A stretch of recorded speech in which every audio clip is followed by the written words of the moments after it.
What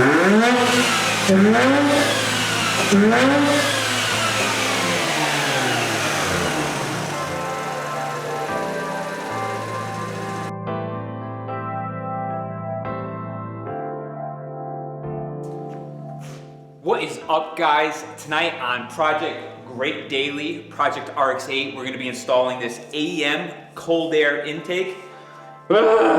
This may not even be an actual AEM intake. I don't see the AEM markings on it. It's probably just a knockoff, but this came with the silver RX-8 that I picked up for my wife over the summertime. And since she doesn't really care about stuff like this, I'm gonna be putting on the car. The other reason being is that now that the suspension is all sorted on this car, I wanna start diving into some naturally aspirated tuning modifications for the car. I do have a header on the way as well as a resonated mid-pipe. So before I put those on, you know, Ricer baby step one is to put a cool air intake or a cold air intake on the car in this case.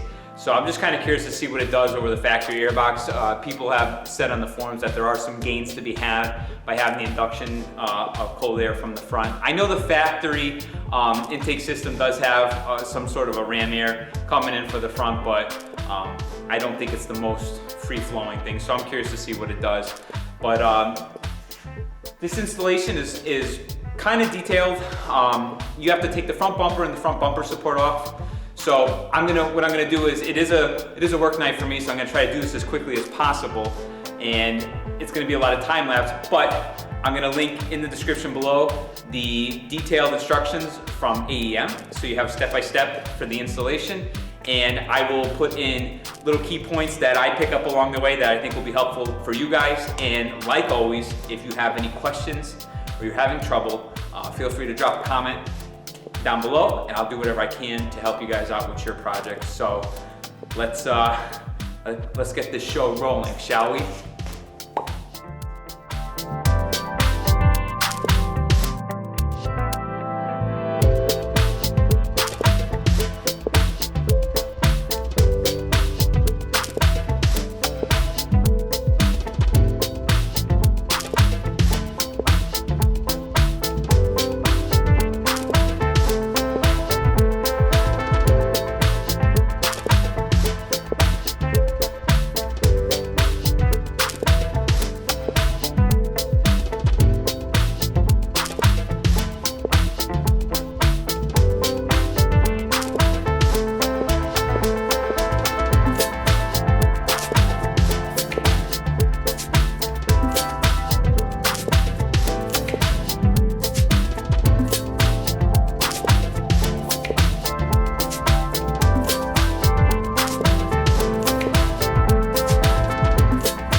Alright guys, I'm going to take a little interim here and just kind of talk a little bit about some of the things that I encountered and some of what I did before I start putting this all back together. First of all, it's kind of amazing the amount of shit that fell off of this for a 30-something thousand mile RX-8. But so a couple keynotes, this sensor will not be used anymore. So we're just gonna get rid of this. I capped the vacuum line for it, which is underneath the intake manifold here. It's hard to see in the camera, but it's right underneath here. I just used a rubber vacuum cap. So intake took a little bit of playing with to get the sections right. And once I had the lengths that I needed to make all my connections, I snugged down all my hose clamps. Everything's gonna kind of go in at a little bit of a tilt to go with the angle of the throttle body and the intake manifold. I did remove my lower portion of the airbox just because it looked pretty ugly. I didn't really want to keep it there. I'm going to be cleaning up this engine bay a lot and removing a lot of stuff. I cleaned up the wiring down here. The harness, I was able to reuse one of the tabs to stick it into the brace right here for the body, so that's not going anywhere. These are just kind of taped off so they're not able to fall or drag anywhere near the pulley. Here's the plug for the sensor. I just kind of taped this up to get it out of the way. I'm not going to cut it off, but just taped everything up so that's not going to be an issue anymore. The other thing is, and this is probably just because this is some toilet knockoff of the AEM, I could not make this second bolt connection here. The hardware that was supplied just is not going to do it. Even if I put the spacer in here, the gap is too big. Nothing is actually touching right now. I did beef up this bolt right here. Stock, or what they give you is a metric 6. This is now a stainless steel metric 8 bolt. So this thing's pretty solid in here. It's not moving, so I'm not going to worry about it. But yeah, I mean, just the way this is radiused here, it's just not going to make this connection. So probably again just due to it being a knockoff. So that's pretty much everything that's required for the install, and I'm just going to reverse everything that I did. So it's the bumper support, it's going to go back on first. There is the temperature sensor harness that's down below. I'm going to make all my connections. There's a couple of connections that you unplug that are on the body panels. I don't know what they are offhand. This car has fog lights, so I did have to unplug the fog lights in the process. Belly pan's going to go back on, then the bumper, and that should complete this install. So let's go ahead and wrap this baby up.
All right, guys, so total install time was probably about 4 hours, and that was with me kind of taking my time and chatting on the phone in between, as you saw in the video. But it was a little bit longer than I was expected. It's the next day. I had to go to bed as soon as I finished. It was like 3 a.m. by the time I went to bed last night. So I was pretty much a toilet the rest of the day at work. However, so the install is complete. In between now and last time I was filming, I went and picked up a Mazda Speed strut bar from a guy locally. So I threw that in as well. But you could see there's a great deal of space that was cleared up from the intake. Looks a lot cleaner. I'm definitely going to, at this point, I'm going to start stripping stuff out of the engine bay and cleaning it up and kind of making it more my own. There's quite a bit of crap that came out, and as far as like weight savings go, that air box is actually a decent amount heavier than the air filter itself, so there is some weight savings to be had. Last but not least, if you guys are doing this, as you saw, there's a lot of rivets. So get a couple rivet tools. I picked these up. I think they got this at Walmart, and I'm not sure what brand this is, but these come in handy because you're going to be taking out a lot of rivets for all of the plastics and everything else for the undershielding, so it just kind of helps to have those. Yeah, I broke some, so be prepared to do that. I always keep them on hand because they do get brittle with age and they just break. So that's just about it for the install. If you guys have any questions or you get stuck doing this, let me know and I'll do my best to answer you. But otherwise, thank you very much for tuning in, and that's it for this one. Done.